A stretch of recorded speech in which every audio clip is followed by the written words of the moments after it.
찬송 부르겠습니다. 302장입니다. 찬송가 302장 부르겠습니다.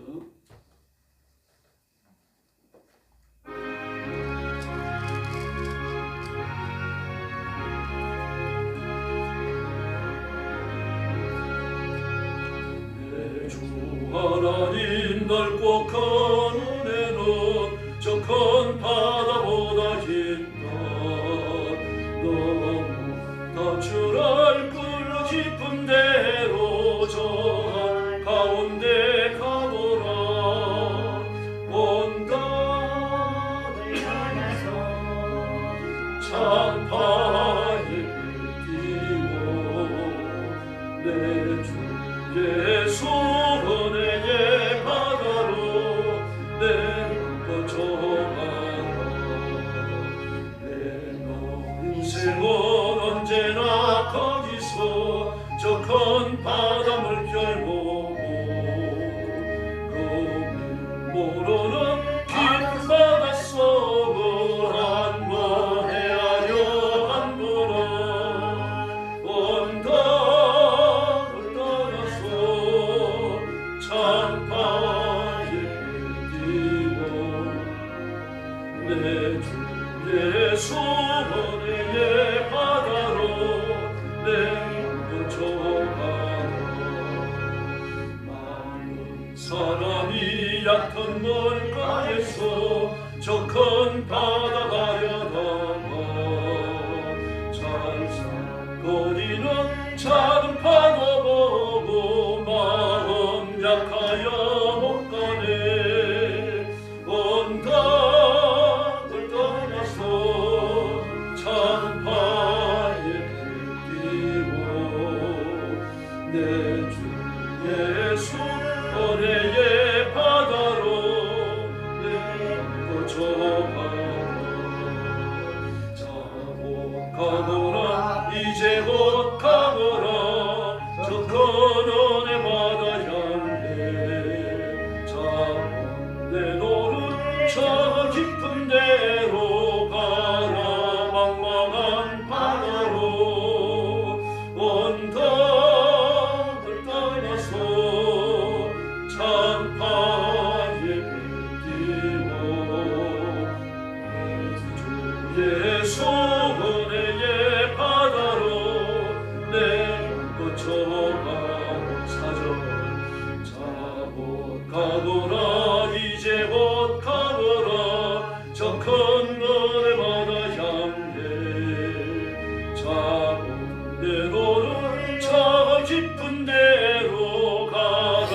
막막한 바다로 온 땅을 떠나서 찬바에 띄워 내 주 예수 은혜의 바다로 내 뻗쳐가라. 할렐루야. 303장 부르겠습니다. 303장입니다.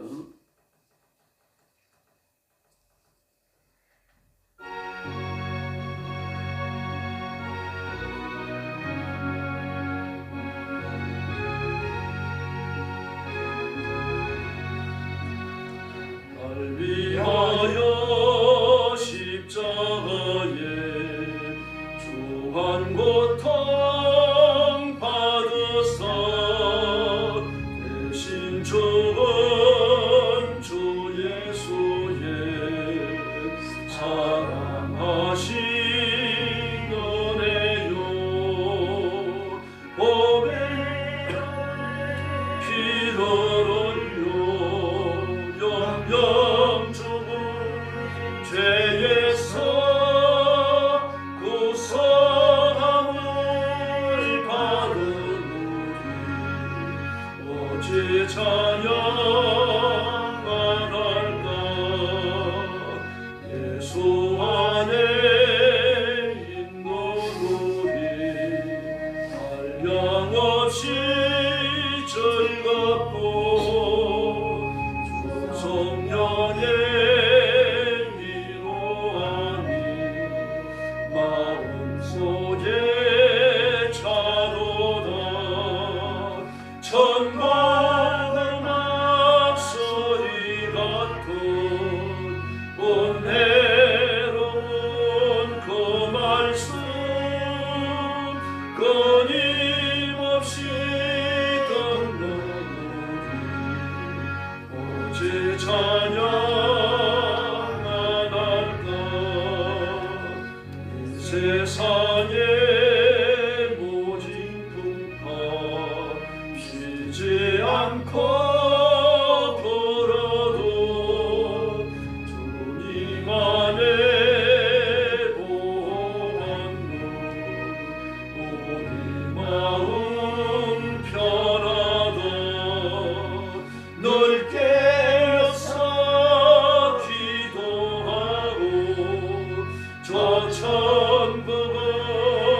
신앙 고백하겠습니다.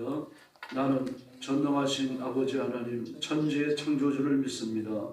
나는 그의 유일하신 아들 우리 주 예수 그리스도를 믿습니다.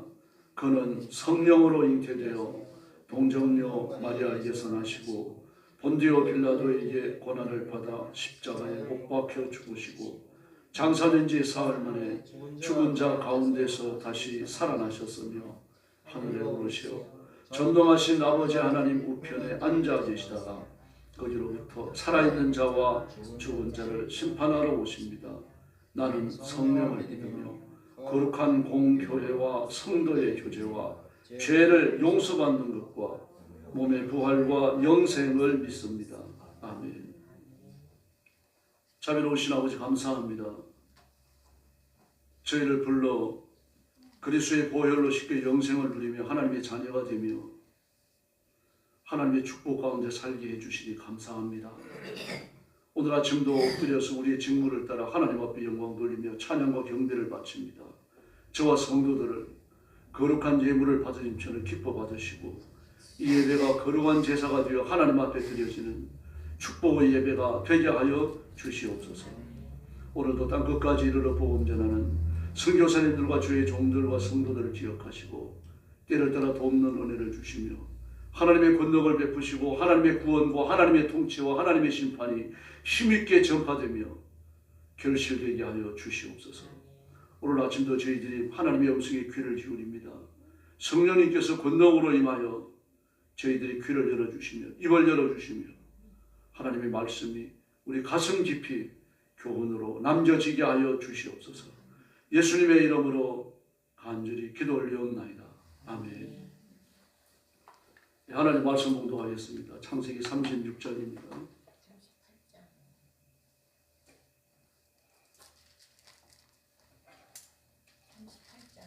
예, 38장입니다. 창세기 38장입니다. 1절 말씀부터 제가 먼저 봉독합니다.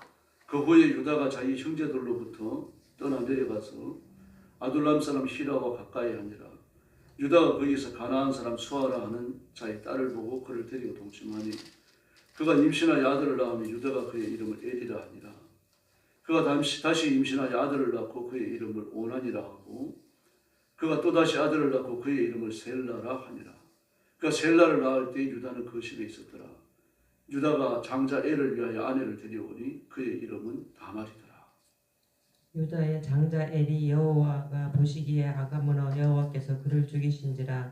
유다가 오난에게 이르되 내 형수에게로 들어가서 남편의 아우된 분부를 향하여 내 형을 위하여 씨가 있게 하라. 오난이 그 씨가 자기 것이 되지 않은 줄 알므로 형수에게 들어갔을 때에 그의 형에게 씨를 주지 아니하려고 땅에 설정하며 그 일이 여호와가 보시기에 악함으로 여호와께서 그도 죽이시니 유다가 그의 며느리 다말에게 이르되 수절하고 내 아버지 집에 있어 내 아들 셀라가 장성하기를 기다리라 하니 셀라도 그 형들같이 죽을 거에 없냐 함이라. 다말이 가서 그의 아버지 집에 있으니라. 얼마 후에 유다의 아내 수아의 딸이 죽은지라. 유다가 위로를 받은 후에 그의 친구 아둘람 사람 히라와 함께 딥나로 올라가서 자기의 양털 깎는 자에게 이르렀더니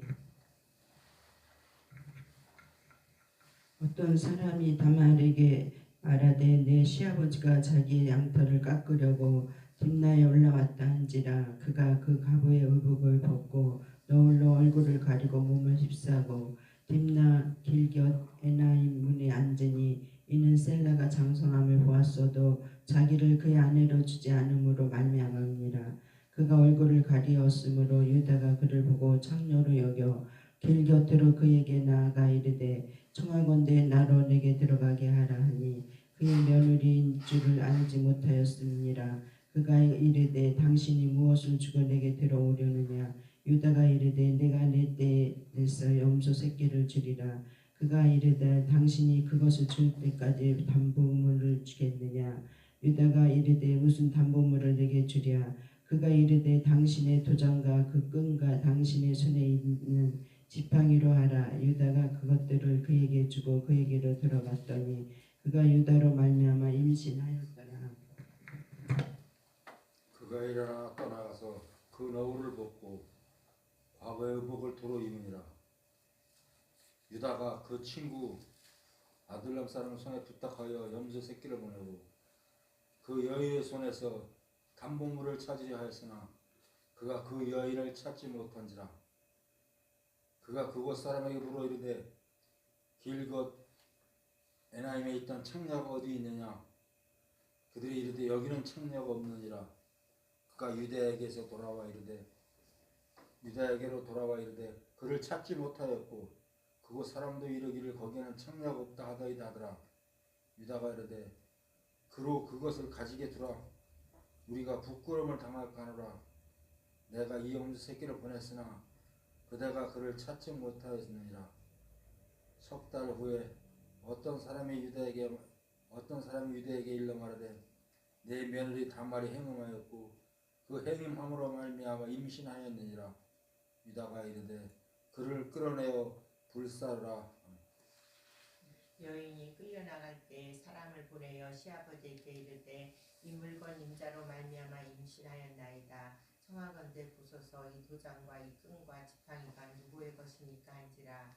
유다가 그것들을 알아보고 이르되 그는 나보다 옳도다. 내가 그를 내 아들 셀라에게 주지 아니하였음이로다 하고 다시는 그를 가까이 하지 아니하였더라. 해산할 때에 보니 쌍태라. 해산할 때에 손이 나오는지라. 산파가 이르되 이는 먼저 나온 자라 하고 홍색실을 가져다가 그 손에 메었더니 그 손을 도로 들이매 그의 아우가 나오는지라. 산파가 이르되 내가 어찌하여 터뜨리고 나오느냐 하였으므로 그 이름을 베레스라 불렀고. 30절 같이 봅니다. 그의 형 곧 손에 홍색 실 있는 자가 뒤에 나오니 그의 이름은 세라라 부르더라. 아멘. 유다와 다말 사건입니다. 네, 지금 유다의 계보가 거듭되는데 유다의 계보에서 그 계보의 역사를 이어가는 주된 인물은 요셉이죠. 요셉의 이야기가 잠시 중단되고 다말 사건이 들어옵니다. 그런데 다말 사건은 끼워진 단편적인 사건입니다만 메시아의 계보를 밝히는 데 있어서 매우 중요한 역할을 합니다. 오늘 본문에 나타나는 메시아의 계보가 유다의 적자에게로 이어지지 않고 그 며느리를 통하여 얻는 베레스로 이어지고 있죠. 이 족보가 다시 룻기서 4장에서 어떻게 다윗에게로 연결되는지 이렇게 보여줍니다. 오늘 이와 같이 성경은 하나님의 언약이 사람들을 구원하시는 그 구체적 역사의 현장에 어떻게 나타나는지를 이렇게 집요하게 보여줍니다. 이건 성경의 목적이 단순히 영웅들의 전기를 기록하는 데 목적이 있는 게 아니고 하나님께서 죄인을 구원하시는 이 큰 역사가 어떻게 이루어졌는지를 보여주는 데 목적이 있기 때문입니다. 그런 입장에서 창세기 38장은 매우 중요한 위치를 가지게 됩니다. 오늘 본문에 보니까 유다의 부끄러운 죄를 고발하고 있어요. 유다가 그 형제를 떠나가지고 아둘람에 거하게 되어지죠. 그러면서 두 자녀를 낳고 셋째까지 낳았는데 두 아들이 악행으로 죽습니다. 오늘 본문에 보면 그 맏아들 엘이 왜 죽었는지 모르겠습니다. 그 6절에 7절에 보면 엘이 주께서 보시기에 악함으로 그를 죽였다라고 하십니다. 죽게 하셨다. 죽도록 방치하셨다는 얘기죠. 그걸 죽음에서 보호하지 않으셨다는 뜻입니다. 죽음에 내던지신 거죠. 주께서 보시기에 악함으로 그 죄의 내용은 다르지 않습니다. 우상 숭배자들도 살아남은 자들이 대부분이죠. 우상 숭배로 죽은 자들은 극히 소수예요. 그 시내산 밑에서 있었던 온 백성들이 그 바알 숭배에 참여한 더러운 사건인데도 3,000명이 죽죠. 미디안 광야에서 이스라엘 남자들이 그 더러운 바알 숭배에 참여했을 때도 24,000명이 죽습니다. 모든 남자가 다 죽는지 아니죠. 남자만 60만이었죠. 칼 뺄 수 있는 남자만. 그러므로 그 바알 숭배에 참여할 남자들을 본다면 훨씬 더 많다고 봐야 됩니다. 그런데 엘이 죽었어요. 근데 무슨 범죄인지 모르겠습니다. 성경은 말 안 합니다. 근데 오난도 죽습니다. 오난도 계대 결혼의 의무를 이행하러 들어갔다가 아주 그 부적절한 행동을 하죠. 그래서 하나님이 그를 죽이십니다. 그 오난에 대해서도 그가 이렇게 한 것이 주께서 보시기에 악했다. 10절에서요. 그래서 그를 죽이셨다고 말합니다. 아들이 셋인데 그 첫째, 둘째가 다 죽고 나니까 셀라 하나가 남았잖아요. 그러면은 그 계대 결혼의 풍습을 따라가지고 셀라를 다말에게 줘야 오는 거죠. 그럼 어떻게 합니까? 너는 친정으로 돌아가서 셀라가 자랄 때까지 기다리라고 이렇게 말합니다. 기다리라고 했어요. 파혼해서 집으로 돌려보냈으면은 이 의무가 해방되니까 돌아갈 수 있는 겁니다. 돌아갈 때 빈손으로 보내서는 안 되죠. 나머지 생애에 경제의 부담이 없는 그런 재산을 줘서 보내야 됩니다. 그게 아까워서 그랬는지 모르겠지만 기다리라고 그랬어요. 그래서 그 배후에는 하나님의 승리가 숨어 있는 거죠. 메시아의 계보를 이어야 하는. 그 셀라가 잘라도 안 주는 겁니다. 그래서 우리가 아는 대로 그 다말이 그 직업 여성의 흉내를 내면서 그 유다를 유혹하게 되어집니다. 15절 이하에 보니까요. 길을 가던 유다가 그를 보았다 그렇게 말했습니다. 그러면 얼굴을 가리고 있기 때문에 그 참녀인 줄 알았다라고 말을 합니다. 참녀인 줄 알았다. 그 직업 여성이 아닙니까? 성을 매매하는 자들이죠. 이런 여성은 성 안에 있을 수가 없습니다. 이스라엘 전통입니다. 불의한 족들도 그렇게 성 내에서의 성결을 중요하게 다루었던 겁니다. 가나안에 들어왔으면 그런 건 아니에요. 이전에도 성 안에는 창기가 없었습니다. 있을 수가 없었어요. 그럼 어디에 존재했는 거예요? 성 바깥에. 그들만 거주하는 주거지를 따로 만들었어요. 거기에 있는 겁니다. 그러면 성을 살려고 하는 사람은 그리 찾아가야 돼요. 아니면은 이 성을 팔려고 하는 여자들이 면박을 취해서 쓰고 얼굴을 안 보여줍니다. 쓰고는 성문에 앉아 있는 겁니다. 그래서 성문 안쪽에는 못 앉아요. 성문 바깥에 앉아 있어요.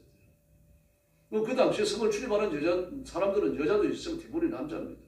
왜냐하면 여자들은요 바깥 일을 볼 수가 없었어요. 바깥에 나갈 경우에는 아들과 동행을 하든지 남편과 동행을 해야 됩니다. 그러면 여자 혼자 바깥 나들이를 한다라고 하는 건 과부든지 아니면 정말 바쁜 일이 있는 겁니다. 그런 경우는 좀에서 드물죠. 그러고는 주로 성 바깥에 나들이 하는 사람은 남자예요. 그 남자를 유혹하기 위해서 성 가까운 데다 대고 그 창녀들이 직접 거주지를 만들고 그리고 창녀들이 얼굴을 가린 다음에 나와서 이 남자들을 유혹했던 겁니다. 다말이 그런 여자로 알았던 거죠. 근데 오늘 성경에 보니까 뭐라고 말합니까? 그게 창녀가 없다라고 말합니다. 창녀촌이 없는 거예요. 성을 매매하는 여자가 그 바깥 성을 매매하는 여자들의 그 집단 거주지가 없었다는 이야기입니다. 그런데 나와 앉아 있었어요. 그러면 유다도 남북군은 아니었던 겁니다. 왜냐고 하면 그 성에 그 성 매매하는 여자들의 집단 거주지가 있는지 없는지 몰랐다는 것입니다. 그러면 그건 남북군이 아닌데 나갔다 오다가 여자를 보고는 마음이 움직여버린 거예요. 마귀가 역사하고 있다고도 볼 수 있고 그렇게 봐야 되겠죠. 그런데 하나님께서 그 시험을 허락하시는 겁니다. 지금. 그래서 우리가 하나님의 섭리를 깨닫기 힘들어요. 우리가 유혹을 받을 때 성령께서 강하게 역사하셔가지고 그걸 막으시면 되잖아요. 입술이 돌아갈 수도 있는 거고 그 발길을 딴 데로 강제로 돌릴 수도 있는 거죠. 하나님 그렇게 역사 안 하십니다. 단 한 번도 없으십니다. 우리 스스로 죄를 버리기를 바라시는 거죠. 죄에 가까이 하지 않기를 바라시는 겁니다. 유다를 막지 않으셨어요. 유다 스스로 하나님 앞에 자신의 믿음을 변증해야 되는 증명해야 되는 중요한 순간에 왔는데 유다는 그렇게 하지 않습니다. 그러나 하나님은 그런 기회까지도 하나님의 뜻을 이루는 방식으로 사용하고 있다는 것을 우리가 주의해야 됩니다. 그래서 그 사단이 벌어집니다. 당신 빈손으로 왔는데 나한테 뭘 줄 건가 물으니까 돈을 갖고 있었으면 돈을 주면 되는데 돈도 없었어요. 그러니까 애초에 유다는 이런 것에 대한 생각이 없었다는 이야기입니다. 이런 여자를 만날 준비가 전혀 돼 있지 않아요. 그리고 그런 여자를 성분을 출입하면서도 지금까지 못 봤다는 얘기입니다. 그런데 돈을 벌니까 있는 거예요. 그러니까 평소에 성매매에 대한 관심이 유다는 없었던 겁니다. 아까 말씀드린 것처럼 남북군 아니었어요. 경건했습니다. 경건했지만 한 번 시험에 빠지는 거죠. 그러니까 내가 지금 너한테 줄 돈이 없다. 그런데 우리 집에 키우는 염소가 있는데 새끼 한 마리를 너한테 주겠다. 그냥 돈을 받는 것보다 더 좋았던 모양입니다. 그러면 그걸 줄 때까지 나한테 이 보증금을 맡겨라. 내가 당신이 염소 새끼 가지고 온다고 뭘 보고 믿겠느냐. 그랬더니 끈하고 지팡이하고 이렇게 도장을 맡겼어요. 그러니까 어떤 남자가 나한테 왔다 갔는지 정확하게 알 수 있는 정표를 준 겁니다. 지금. 이건 바꿀 수 없는 거죠. 뭘로 바꾸겠습니까? 그래서 그걸 받았어요. 받고 집으로 돌아왔습니다. 문을 다 끝내고 돌아가고 유다도 자기 집으로 가고 그리고 다말도 자기 집으로 갔는데 18절 말씀에 보니까 뭐라고 합니까? 다말이 유다의 아이를 임신했다라고 말합니다. 이렇게 해서 이제 사단이 나는 겁니다. 그래서 유다는 그 친구 아둘람 편에 새끼 염소 한 마리를 보내가지고 여인에게 갖다 주고 담보물을 찾아오라고 그랬습니다. 그걸 갔더니 없어요, 여자가요. 와서 뭐라 그럽니까? 에나임으로 가는 길에는 창녀가 없다. 에나임 성 바깥에도 창녀촌이 없다 그러는 거예요. 아마 당황했을 겁니다. 어느 성에나 그 성매매하는 여성들이 집단 거주지가 있어요. 여기는 없는 거예요. 그래서 그냥 돌아 그런 거 먹고 떨어지게 해라. 자기 이름이 새긴 도장인데 그러나 이게 화근이 될 수도 있는 거죠. 마음이 찜찜했을 겁니다. 굉장히.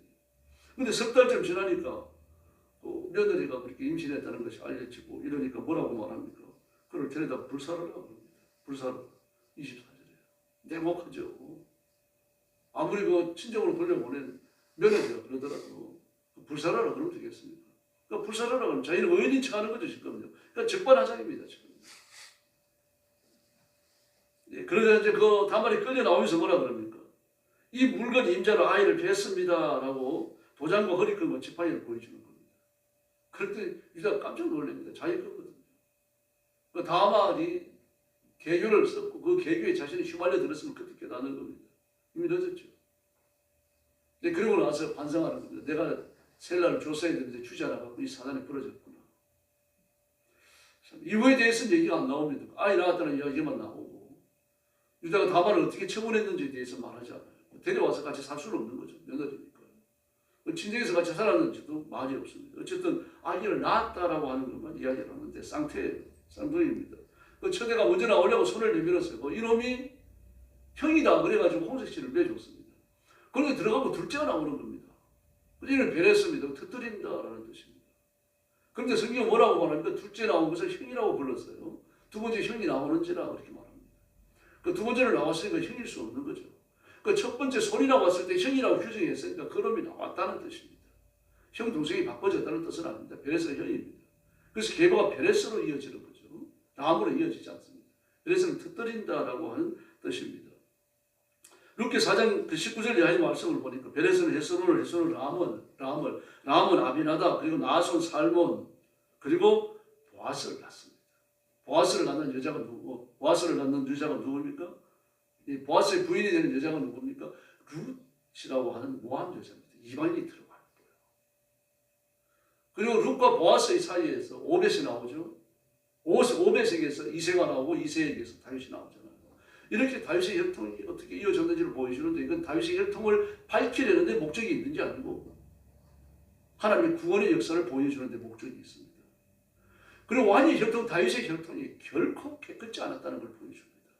아브라함으로부터 이삭에게로, 이삭에게서 야곱에게로, 야곱에게서 유다로 이어지는데 그 야곱에게서 유다로 이어지는 그 과정도 지저분하잖아요. 유다에게서 베레스로 이어지는 이 과정도 지저분하기 짝이 없습니다. 나중에는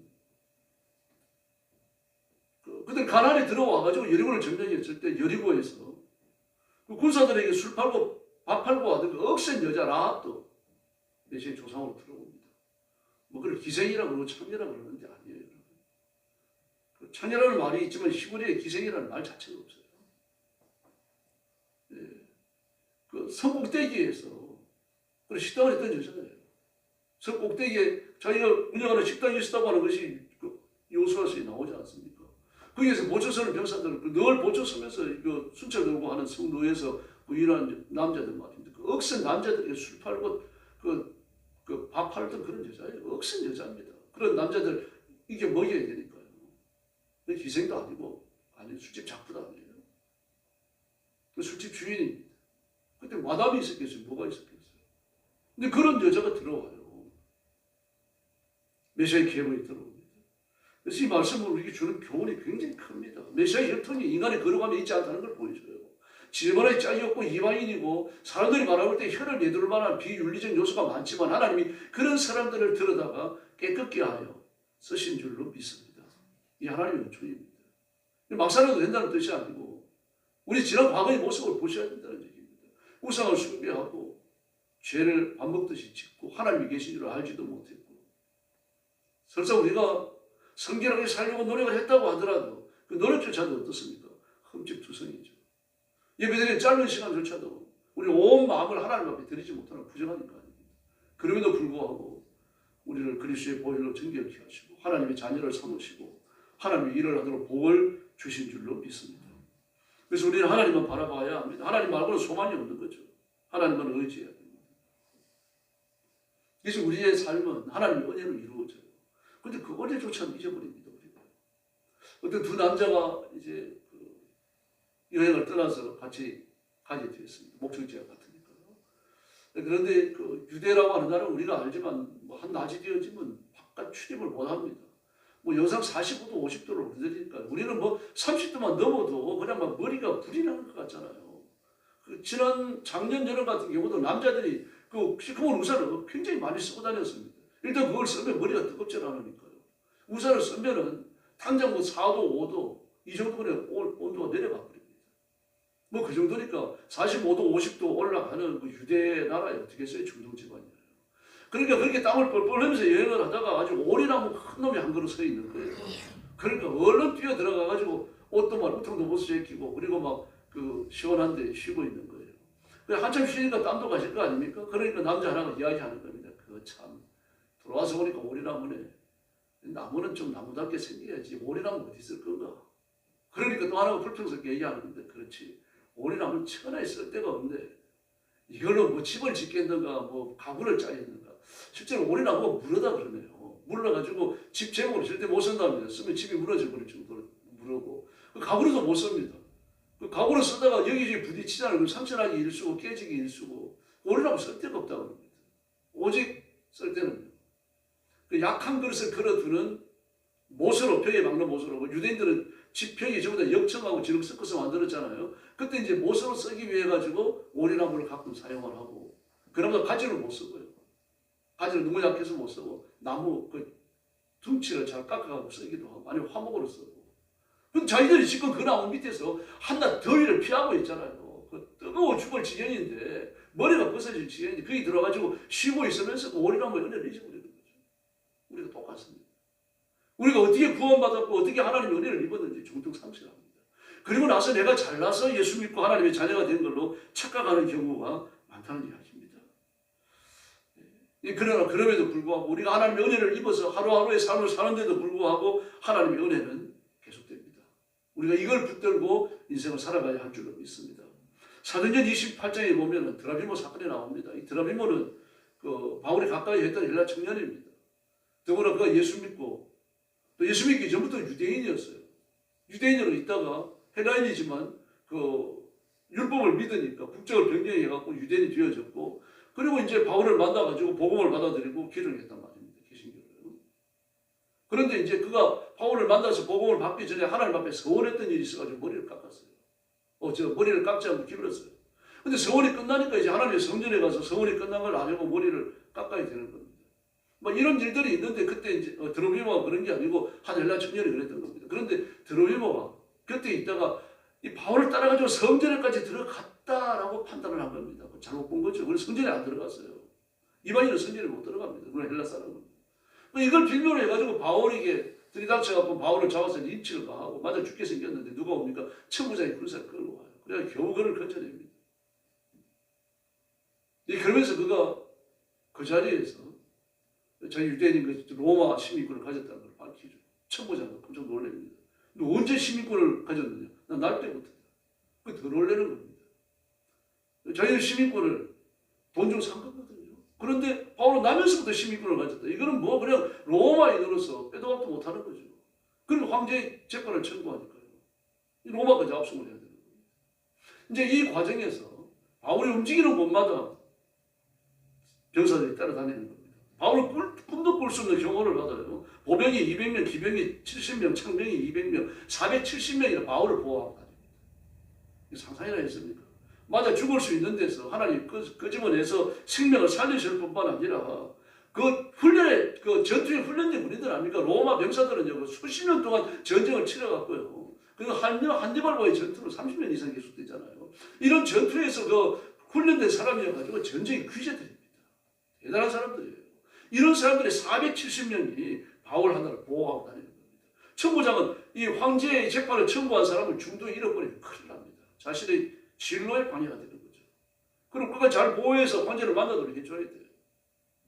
상상할 수 없는 은혜를 하나님이 이미 예배해놓고 계셨고 하나님 바울이 이런 걸 몰랐습니다. 전혀 깨닫지도 못했죠.